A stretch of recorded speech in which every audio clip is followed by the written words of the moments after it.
Vamos começar mais um assunto importantíssimo dentro da nossa preparação. Vem para a tela comigo, nós vamos começar o assunto, anote aí, concurso de pessoas. Concurso de pessoas. O nosso primeiro ponto de enfrentamento diz respeito aos requisitos. Para que exista concurso de pessoas, quais são os requisitos necessários? Vamos lá então. O primeiro, letra A, diz respeito a uma pluralidade de condutas e agentes. Uma pluralidade de condutas e agentes. Abra a telinha para mim. Então, pelo menos duas condutas praticadas por pelo menos dois agentes.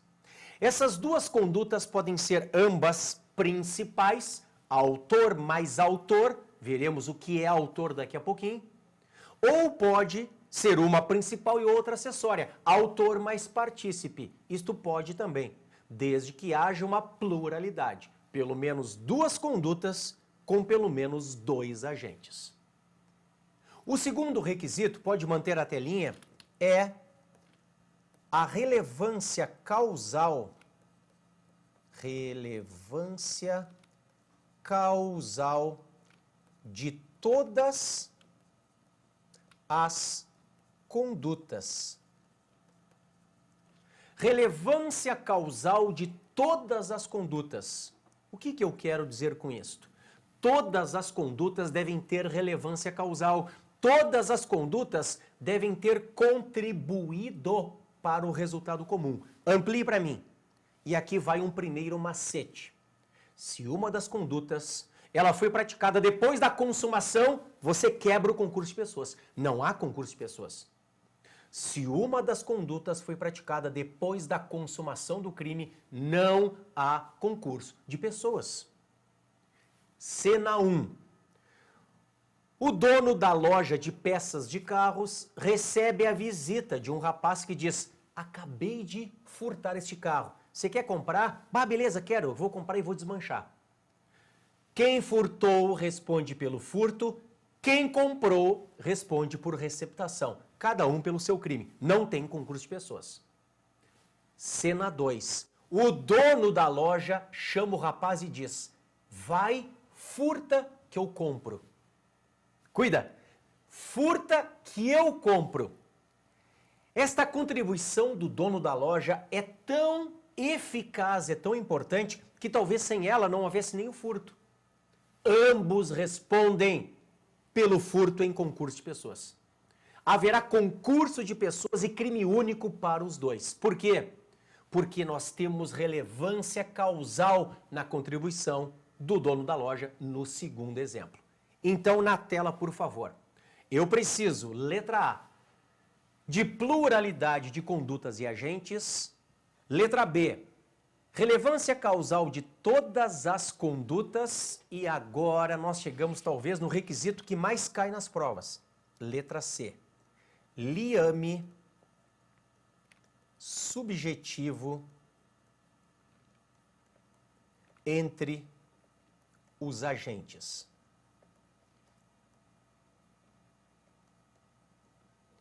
Liame subjetivo entre os agentes. O que eu quero dizer com isso? Põe a telinha, deixa eu ver se não tapa ali. Ó, beleza. Liame subjetivo entre os agentes. Todos devem ter conhecimento de que estão contribuindo para um resultado comum. Todos devem ter este conhecimento, que estão contribuindo para um resultado comum. Primeira pegadinha de prova, não é necessário o pactum sceleris. Como é que é, professor? Aqui, ó. Não é necessário o pactum sceleris. Alguns falam celeris ou celeris. É que o SC em latim tem som de X. Não é necessário o chamado acordo prévio entre os agentes. Não é necessário o chamado pactum sceleris. Não precisa do acordo prévio entre os agentes, bastando que um adira de aderir à vontade do outro. Amplie para mim. Eu saio do jogo de futebol. Eu saio, por exemplo, do Grenal. Você sabe que eu sou gaúcho, né? Eu sou internacional. Uniforme vermelho. Muito bem. Aí eu vejo um grupo de vermelhos chutando, dando socos num rapaz que está de azul, com a camiseta do time rival que é o Grêmio. Ninguém me olhou, ninguém me chamou, ninguém me convidou. Eu aderi e comecei a bater também. Concurso de pessoas. Eu respondo pelo resultado comum. Não é necessário o acordo prévio entre os agentes, bastando que um adira à vontade dos demais. Coloque na tela. Eu não preciso do pactum sceleris. Além disso, há necessidade agora, deixa eu colocar de novo em vermelhinho aqui, uma segunda observação. Nós precisamos, necessária a homogeneidade do elemento subjetivo. É necessária a homogeneidade do elemento subjetivo. Põe a telinha. O que eu quero dizer com isso? Ou todos agem com dolo, ou todos concorrem com culpa. Não cabe participação dolosa em crime culposo, ou participação culposa em crime doloso. Ou todos agem com dolo, ou todos concorrem com culpa. Exemplo de prova, o exemplo do pai desalmado. O pai quer matar o próprio filho, um bebezinho recém-nascido. Porque o bebezinho, ao bebezinho toca uma herança e o pai quer pegar a herança. O que o pai faz? Ele vai até uma rodovia de intenso movimento e larga a criança no meio da rodovia. O motorista desatento passa por cima da criança e a mata. Eles vão te perguntar se o pai é partícipe do crime de homicídio culposo praticado na direção de veículo automotor por aquele motorista desatento. E a resposta é não. O pai agiu com dolo, o motorista com culpa. Cada um pratica o seu crime. O pai, inclusive, vai a júri porque é crime doloso contra a vida. Tá? Não cabe participação dolosa em crime culposo. Ou vice-versa, participação culposa em crime doloso. Tá? Vamos abrir um parêntese e vamos conversar sobre a autoria colateral. É bem importante aqui também.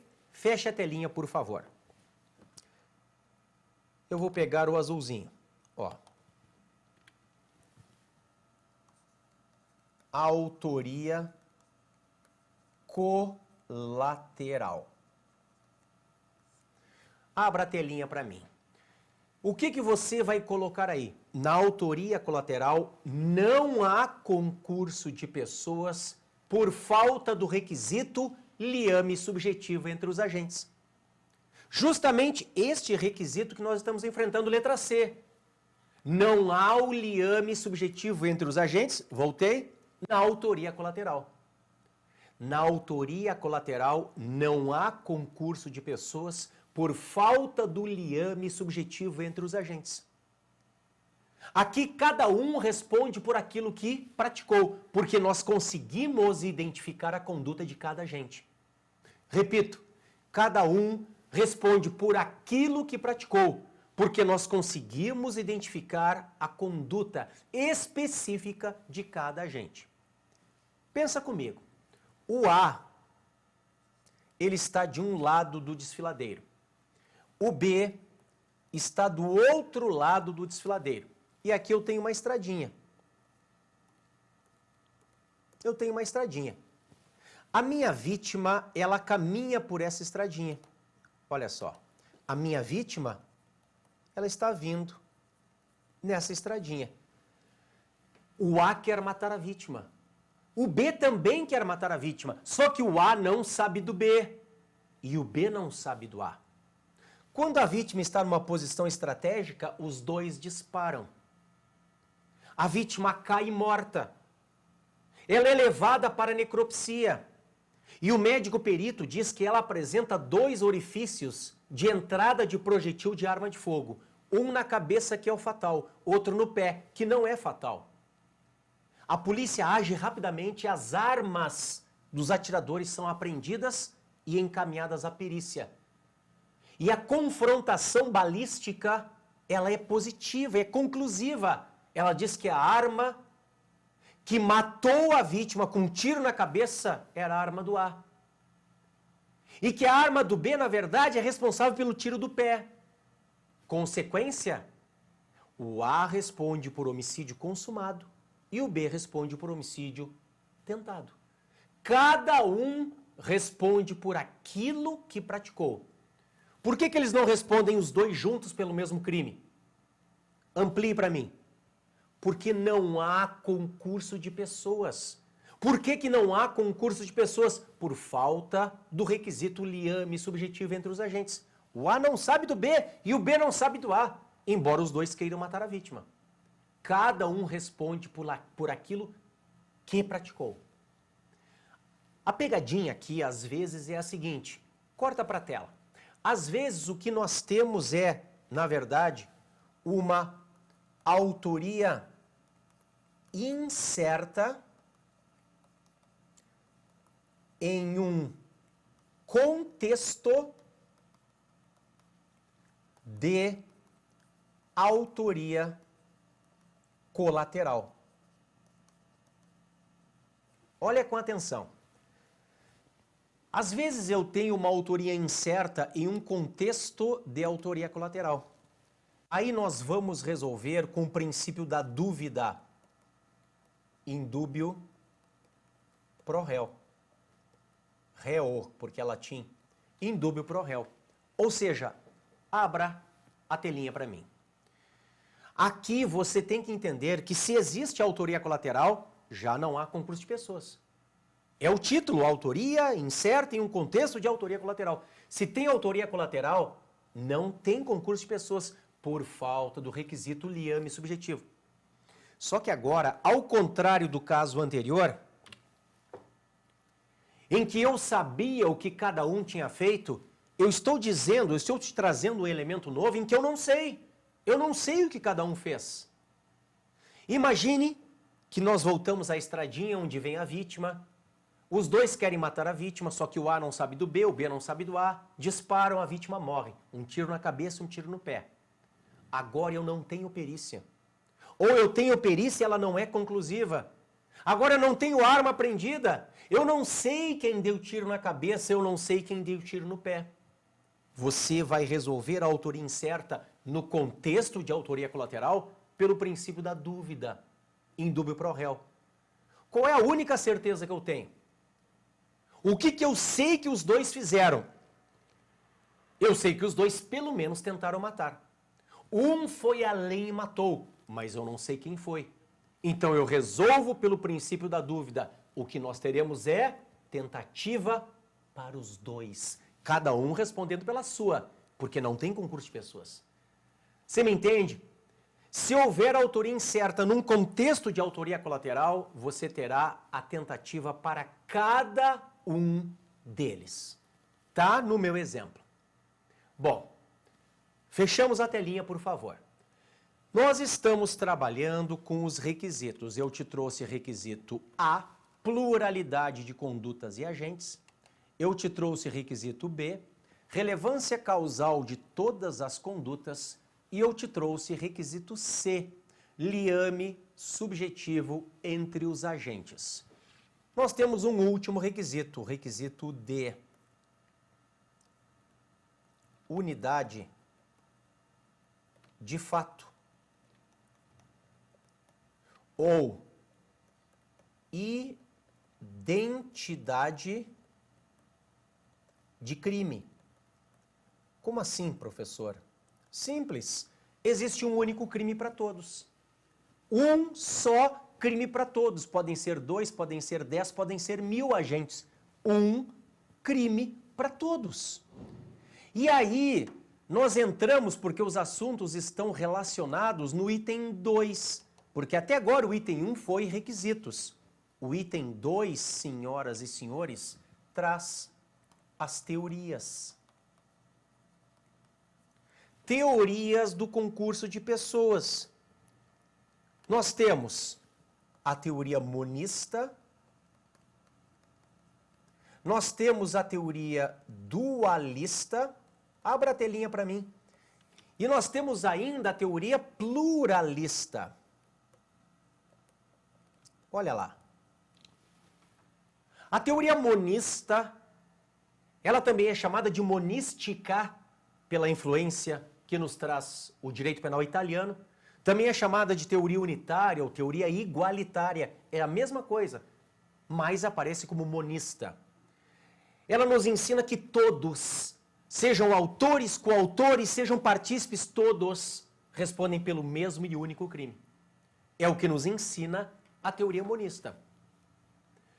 A teoria dualista, também chamada de dualística, nos diz que existe um crime para autores e coautores e outro crime para partícipes. E a teoria pluralista ou pluralística nos diz que para uma pluralidade de agentes haverá uma pluralidade de crimes. Um crime para cada agente. Se são 10 agentes, 10 crimes. Bom, existe uma regra no Brasil. E você já sabe, como toda regra tem exceção. A regra é a teoria monista. Monista ou monística ou unitária ou igualitária, assim que ela pode cair. Esta é a regra. Regra geral. Tanto é assim, feche a telinha para mim, por favor, que eu estou te trazendo como um dos requisitos do concurso de pessoas, letra D, unidade de fato.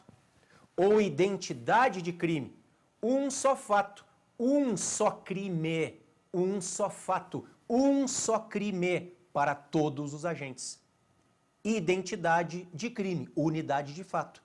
Ou seja, nós no Brasil, como regra, adotamos a teoria monista, monística, unitária ou igualitária. Agora, como eu já te antecipei, como toda a regra, existem exceções. Então há exceções dualistas ou pluralistas à teoria monista. E já estamos de volta, senhoras e senhores, trabalhando dentro do direito penal geral, o concurso de pessoas.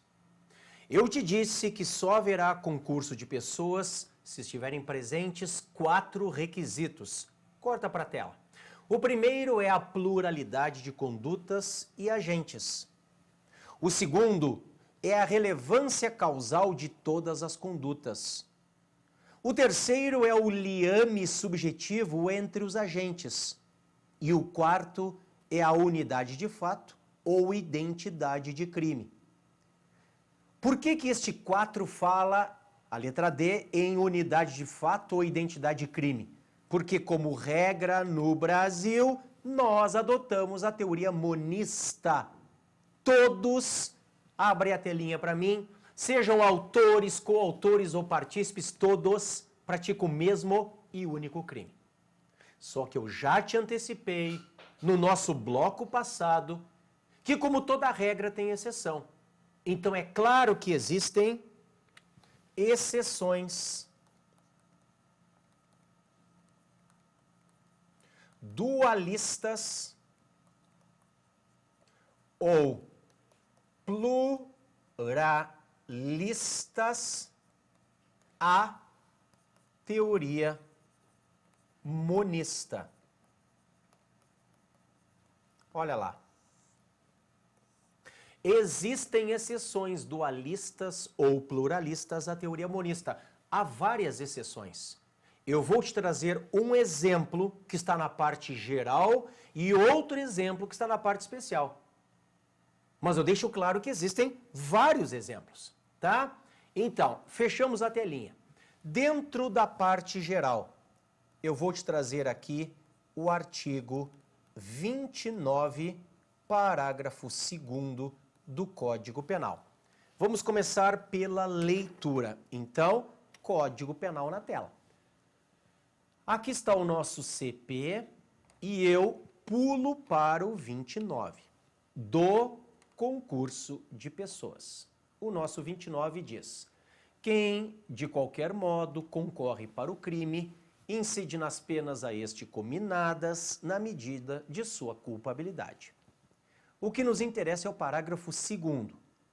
Se algum, deixa eu pegar aqui, se algum dos concorrentes quis participar de crime menos grave, ser-lhe-á aplicada a pena deste. Essa pena será aumentada até metade, na hipótese de ter sido previsível o resultado mais grave. Nós estamos aqui no parágrafo 2º diante de um instituto que às vezes vem chamado em prova como cooperação dolosamente distinta, às vezes vem chamado em prova como desvio subjetivo de conduta. É a mesma coisa. Cooperação dolosamente distinta é o que mais aparece, mas pode também vir desvio subjetivo de conduta. Geralmente, meus amigos e minhas amigas, é assim. Nós temos o A, o B e o C, que estão ajustados para praticarem um furto. O A, o B e o C estão ajustados para praticarem um furto. Vem comigo. Eles dividem tarefas. O A e o B combinam de entrar na casa, o C fica na frente cuidando do movimento, mas todos os três estão ajustados para a prática de um furto a uma residência. O que acontece? Desvio subjetivo de conduta, né? Põe na tela.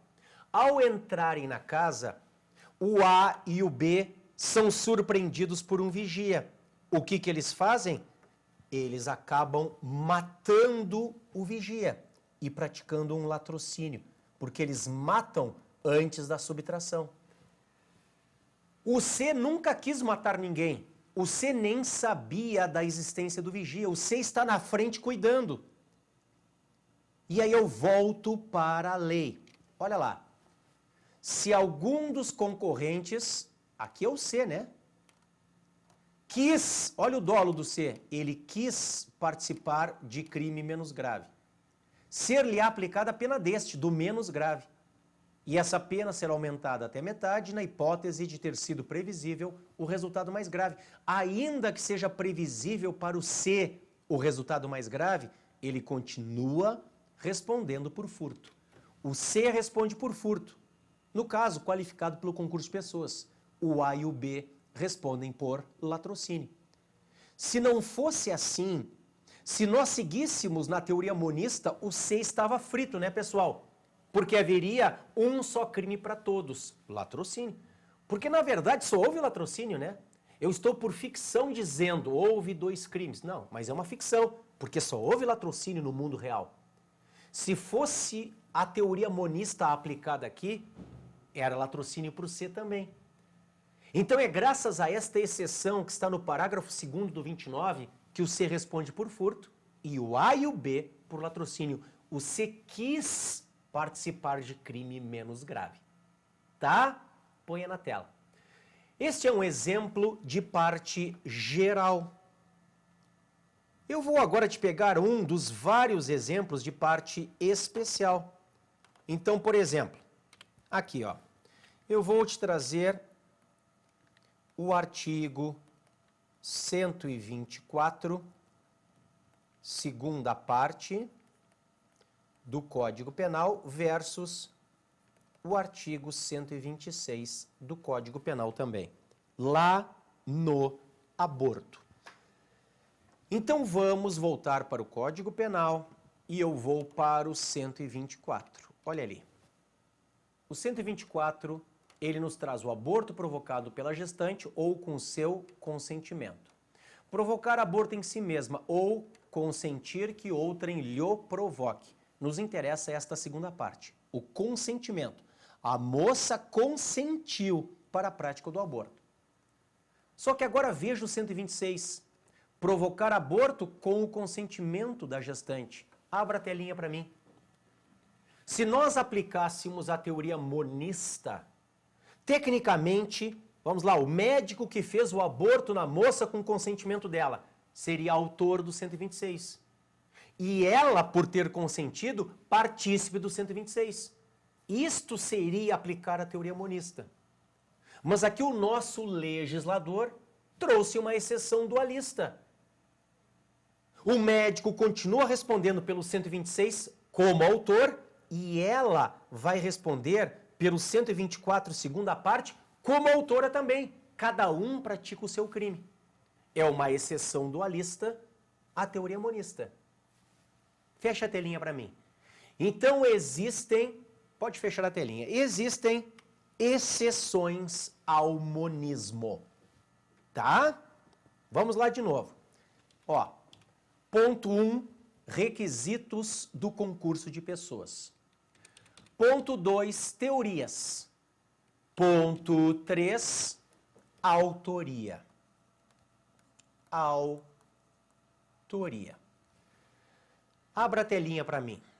Ao longo das últimas décadas, pessoal, houve uma mudança constante do conceito de autor.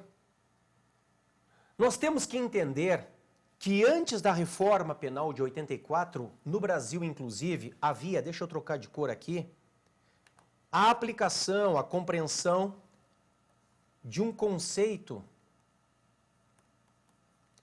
extensivo de autor. O conceito extensivo não faz diferença entre autor e partícipe. Todos são autores ou coautores. É autor quem puxa o gatilho e mata a vítima e quem empresta a arma sabendo que ela será utilizada no homicídio. É autor também. Não há a figura do partícipe para um conceito extensivo.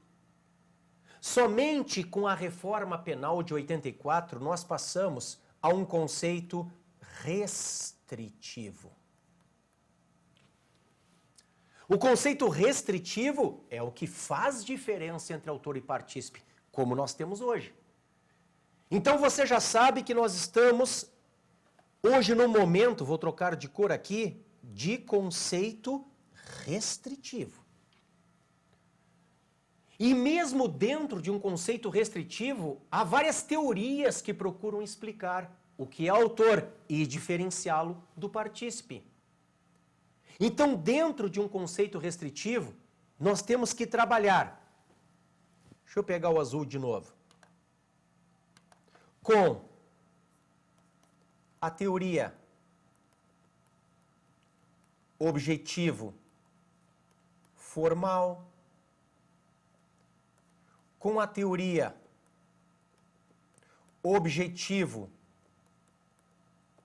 material e com a teoria objetivo subjetiva. Existem outras. Estas são as mais importantes. Existem outras. Estas são as mais relevantes. São as que são exigidas nas provas. Feche a telinha. Então, dentro de um conceito restritivo, por que restritivo? Porque faz a diferença entre autor e partícipe, você tem que conhecer pelo menos estas três teorias. O que nos ensina, vamos para a telinha, a teoria objetivo formal. A objetivo formal nos diz, é autor aquele que pratica o verbo nuclear do tipo. Todo aquele que concorre para o crime sem praticar o verbo do tipo é partícipe. Então, para a teoria objetivo formal, há necessidade da prática do núcleo do tipo para ser autor. Praticar o verbo, a conduta nuclear. Caso contrário, concorreu sem praticar o núcleo, é partícipe. O que nos diz a teoria objetivo material? Ela nos diz o autor é o que dá a contribuição material mais importante. todo aquele que concorre para o crime, mas dá uma contribuição menos importante a partícipe. Esta é a objetivo material. E aí, fecha a telinha. Nós chegamos na objetivo subjetiva, que merece uma próxima página aqui. Por quê? Porque a teoria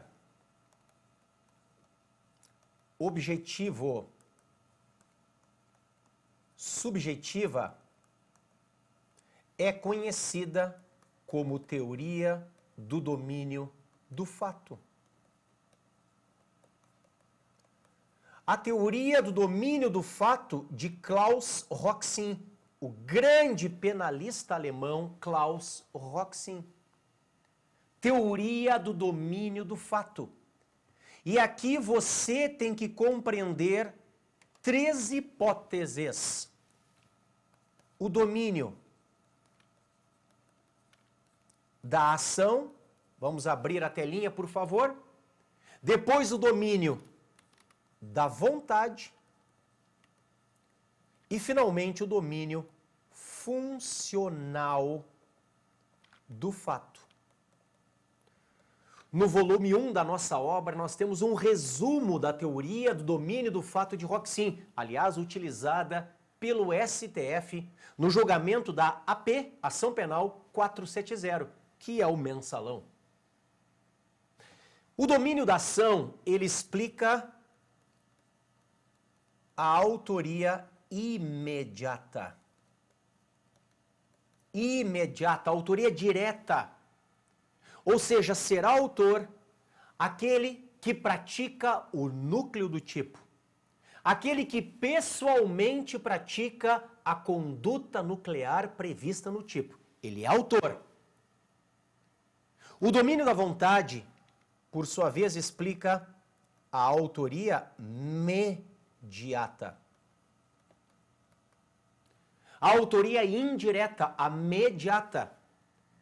Para Roxin também é autor aquele que domina a vontade de um terceiro, que é utilizado como instrumento.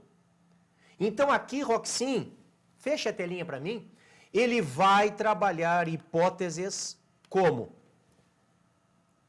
erro, coação, aparatos organizados de poder. Olha lá, são exemplos de autoria imediata e domínio da vontade. Erro, coação, aparatos organizados de poder. E, finalmente, nós temos o domínio funcional do fato. O domínio funcional do fato explica a autoria funcional. O domínio funcional do fato explica a autoria funcional. Você tem que compreender que, dentro de uma organização criminosa, onde há divisão de tarefas entre os seus membros, será considerado autor funcional aquele que tem um comportamento relevante durante a execução do plano delitivo global.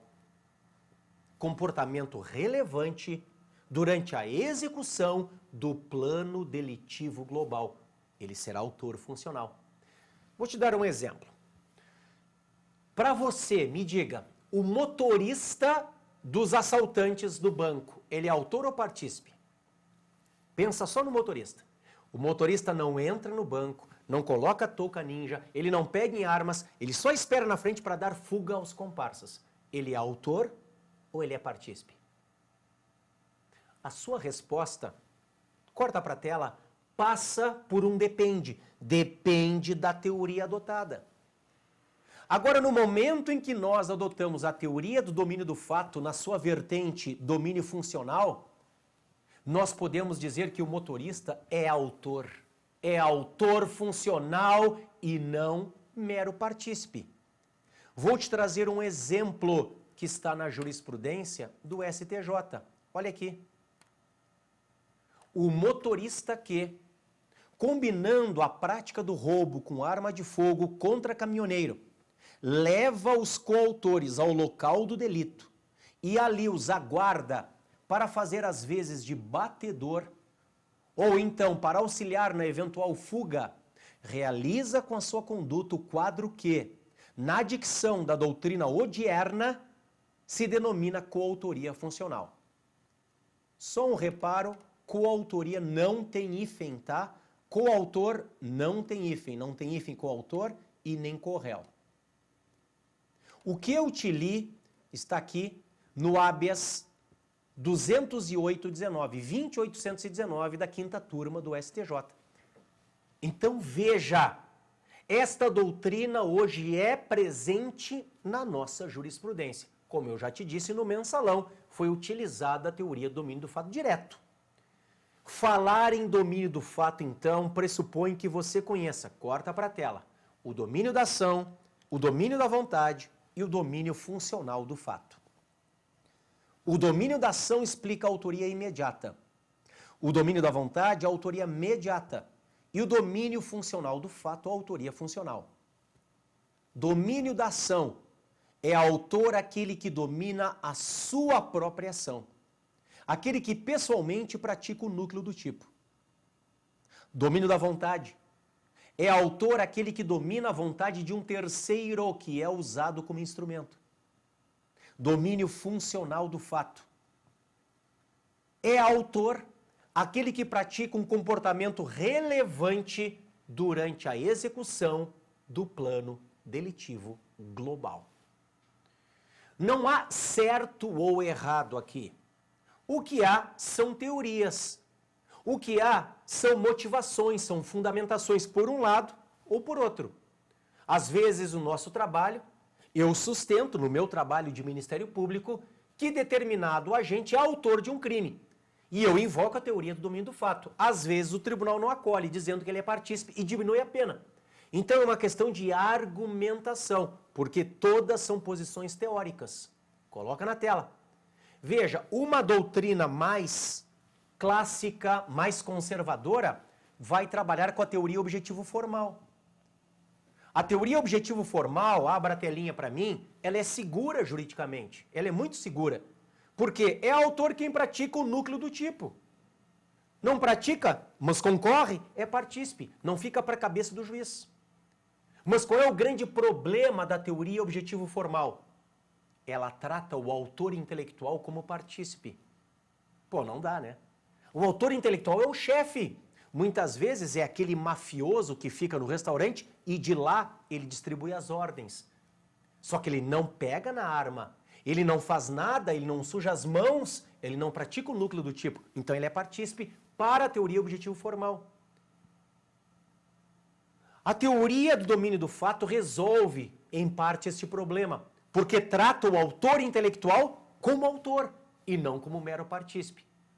Claro que ela tem um ponto frágil. Ela não é tão segura juridicamente quanto ao objetivo formal.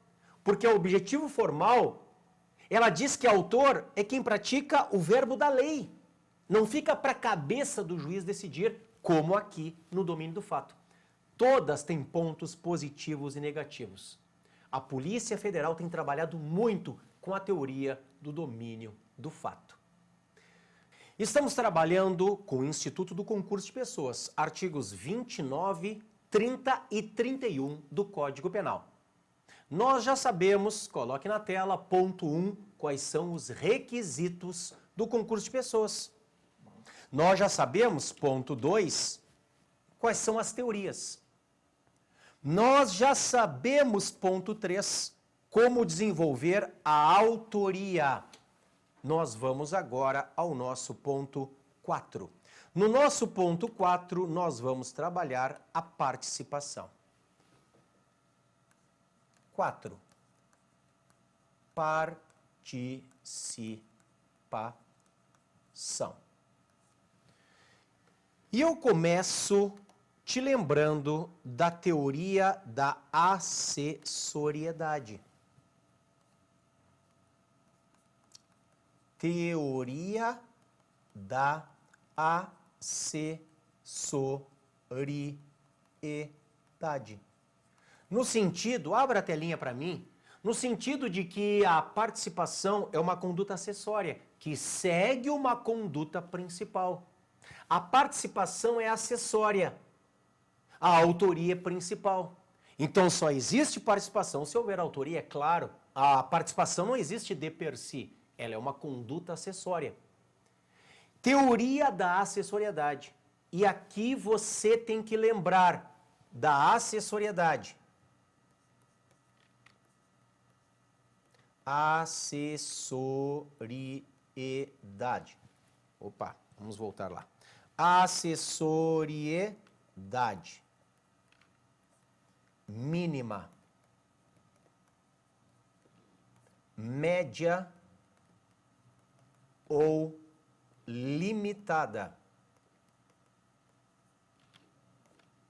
máxima ou extremada. E depois nós temos a chamada hiperassessoriedade. Hiperassessoriedade. Então, assessoriedade mínima, assessoriedade média, chamada também de limitada, assessoriedade máxima ou extremada, hiperassessoriedade. O que nós queremos com isto? A teoria da assessoriedade e as espécies de assessoriedade servem para fundamentar a punição do partícipe. O partícipe só será punido, coloque na tela, para a assessoriedade mínima se o autor praticar fato típico. Para a assessoriedade média ou limitada, se o autor praticar fato típico e ilícito. Para a assessoriedade máxima ou extremada, se o autor praticar fato típico, ilícito e culpável. E para a hiperassessoriedade, se o autor praticar fato típico, ilícito, culpável e punível. Então, estas espécies de assessoriedade, elas servem, na verdade, para fundamentar a punição do partícipe. A assessoriedade mínima. O partícipe será punido se o autor praticar FT, fato típico. A assessoriedade média ou limitada. O partícipe será punido se o autor praticar FT mais I, fato típico mais ilicitude. Para a assessoriedade máxima ou extremada, o partícipe será punido se o autor praticar FT mais I mais C, fato típico, ilícito e culpável. E para a hiperassessoriedade, o partícipe será punido se o autor praticar FT mais I mais C mais P, fato típico, ilícito, culpável e punível. Prevalece em doutrina e jurisprudência que no Brasil nós adotamos uma assessoriedade média ou limitada. Esta é a posição majoritária no direito penal brasileiro. Portanto, conforme prevalece, é possível a punição do partícipe se o autor praticar fato típico e ilícito, tá? Prevalece, amigos e amigas, que no Brasil nós adotamos uma assessoriedade média ou limitada, tá? Ainda, vem para a tela comigo. Existem certas formas de participação. Deixa eu pegar o vermelhinho de novo aqui.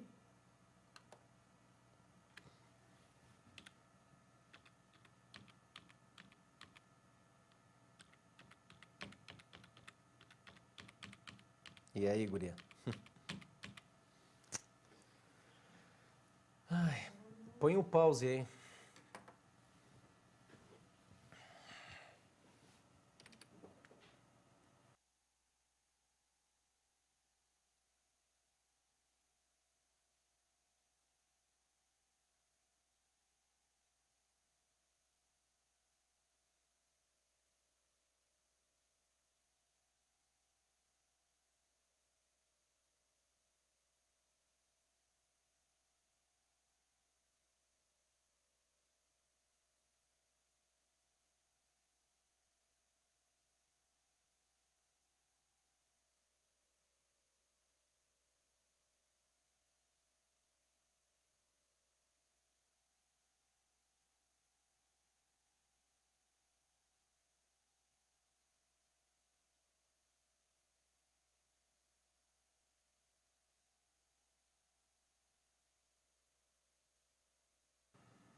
Existem algumas formas de participação. Formas de participação. Deixa eu trocar a cor aqui. A participação, ela pode ser moral ou material. A participação moral, ela se dá pelo induzimento e pela instigação. E a material, pelo auxílio. Abra a telinha para mim. Estas são as formas de participação. A moral, induzimento e instigação, e a material, pelo auxílio. Induzir é fazer nascer a ideia na cabeça do agente. Isto é induzir, plantar a ideia. Instigar é reforçar uma ideia que já existe. E auxiliar, em regra, é fornecer meios materiais, como, por exemplo, o empréstimo da arma de fogo. Fecha a telinha. Estas são as formas de participação. A moral e a material. A moral pelo induzimento e pela instigação e a material pelo auxílio. Além disso, vou pegar o vermelhinho aqui de novo. Além disso, nós precisamos de uma norma de extensão da figura típica. Uma norma de ampliação ou de extensão da figura típica.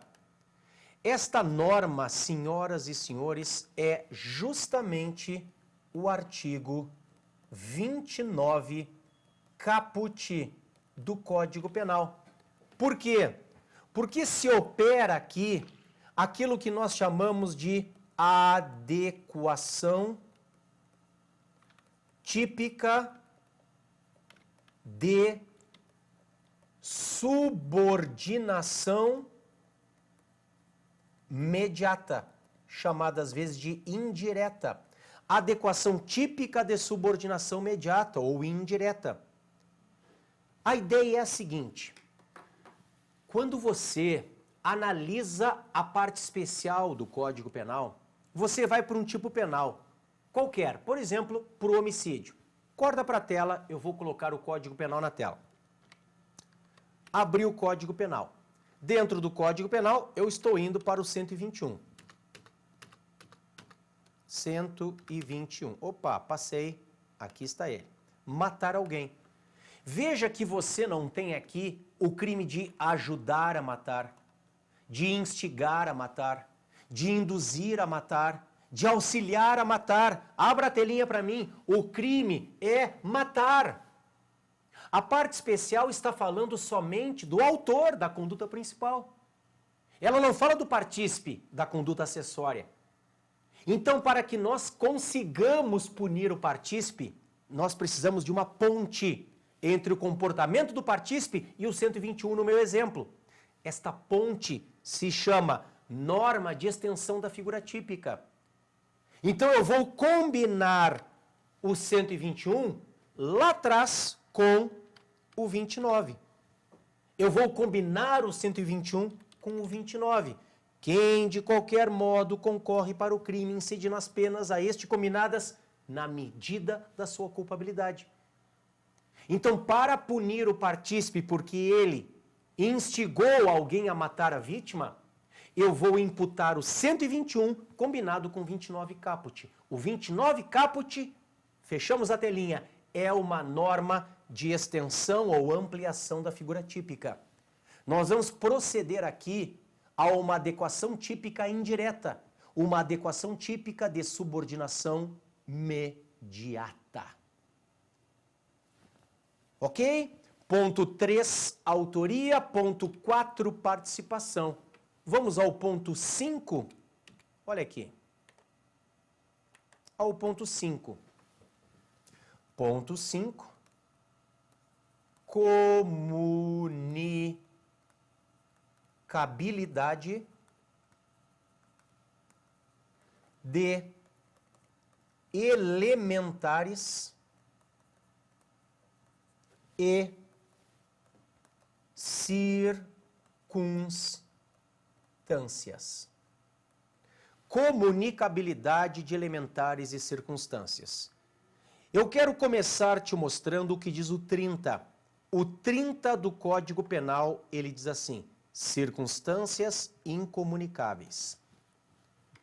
Não se comunicam as circunstâncias e as condições de caráter pessoal, salvo quando elementares do crime. Bom, você tem que saber, antes de mais nada, o que é uma elementar e o que é uma circunstância. Então, deixa eu trocar de cor aqui, ó. A elementar, agora sim. A elementar, lembra, abre a telinha para mim, por favor. A elementar é um dado essencial. Lembra, E de elementar, E de essencial.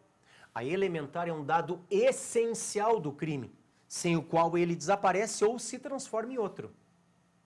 Já a circunstância é um dado acessório que se agrega ao crime com uma única função: aumentar a pena ou diminuí-la. É só para isto que serve circunstância. E a circunstância, ela pode ser objetiva, chamada também de real, ou subjetiva, chamada também de pessoal.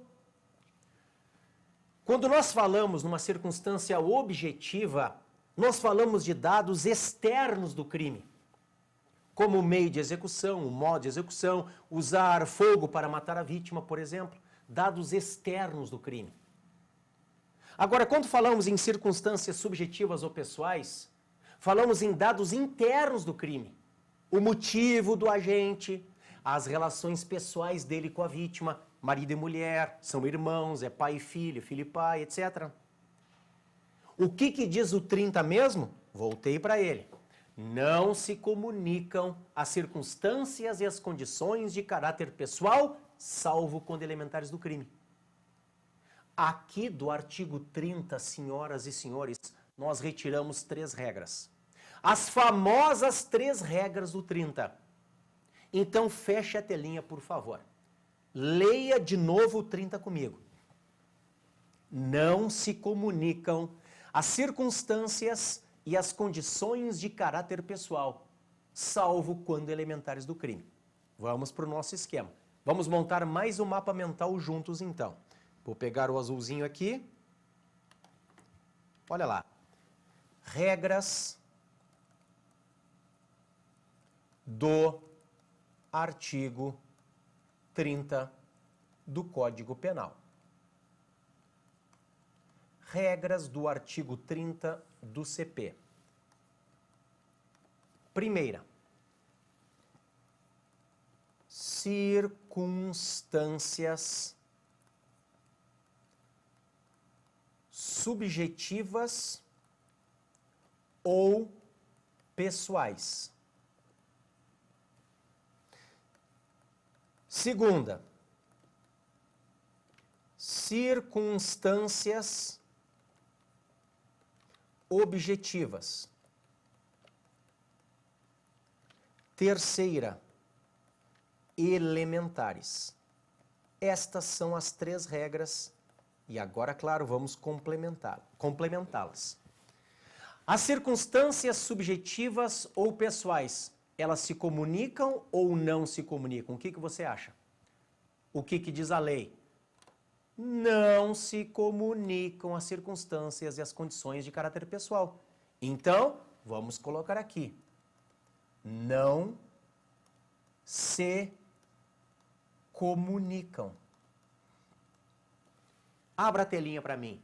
Isto significa que se o agente pedir ajuda para um amigo para matar a própria esposa, matar cônjuge, ou seja, crime contra cônjuge, vai agravar a pena só do cônjuge, não comunica para o amigo, mesmo que o amigo saiba que está ajudando a matar a mulher do seu comparsa ali, do seu amigo. Nunca se comunicam circunstâncias subjetivas ou pessoais. Fechamos a telinha. A contrário senso, se as subjetivas não se comunicam, as objetivas comunicam-se, vírgula, desde que conhecidas. Desde que conhecidas. Comunicam-se desde que conhecidas. Então, pessoal, se todos sabem que a vítima será morta usando fogo, vem comigo. Todos sabem que a vítima será morta usando fogo. Mesmo quem não usa o fogo, quem não chega perto do fogo, responde pelo meio cruel qualificado pelo fogo. Por quê? Porque a circunstância objetiva, quando conhecida, se comunica. Corte para a tela. Olha ali. É a segunda regra. E as elementares, elas também comunicam-se, vírgula, desde que conhecidas. Desde que conhecidas. Está na lei também. Olha o 30. Não se comunicam as circunstâncias e as condições de caráter pessoal, vírgula, salvo quando elementares do crime. As elementares se comunicam. É por isto, senhoras e senhores, que um particular pode eventualmente ser responsabilizado por crime funcional. Crime de funcionário público. Imagina, crime funcional é crime próprio, que só pode ser praticado por funcionário público. Agora, ser funcionário público é uma elementar do crime. E a elementar se comunica quando conhecida.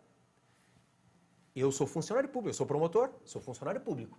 Digamos que eu chame o meu irmão, que é particular, mas sabe que eu sou promotor, para, junto comigo, furtar computadores da promotoria. Eu e ele responderemos por peculato furto em concurso de pessoas. A minha elementar funcionário público se comunica para ele. O particular sozinho, isolado, nunca vai responder por peculato. Ele pode ser responsabilizado por peculato numa situação de concurso de pessoas. Porque a elementar, a ele se comunica. Corte para a tela, por favor. Estas são as 3 regras do artigo 30. As circunstâncias subjetivas ou pessoais jamais se comunicam. As circunstâncias objetivas se comunicam quando conhecidas. E as elementares também se comunicam quando conhecidas. Tá? Para nós terminarmos o concurso de pessoas, o 31. Casos de impunibilidade. Vamos colocar no nosso esquema de aula, seria o ponto 6. Olha lá. 6. Casos de impunibilidade. O que diz o artigo 31 do Código Penal? Ele diz assim: o ajuste, a determinação ou instigação e o auxílio, salvo disposição expressa em contrário, não são puníveis se o crime não chega, pelo menos, a ser tentado. O que está dizendo o 31? Que todas essas formas acessórias, formas de participação, ajuste, determinação, instigação, auxílio, pressupõem que o crime principal seja pelo menos tentado. Ou seja, pressupõe que pelo menos o autor tenha dado início à execução do crime.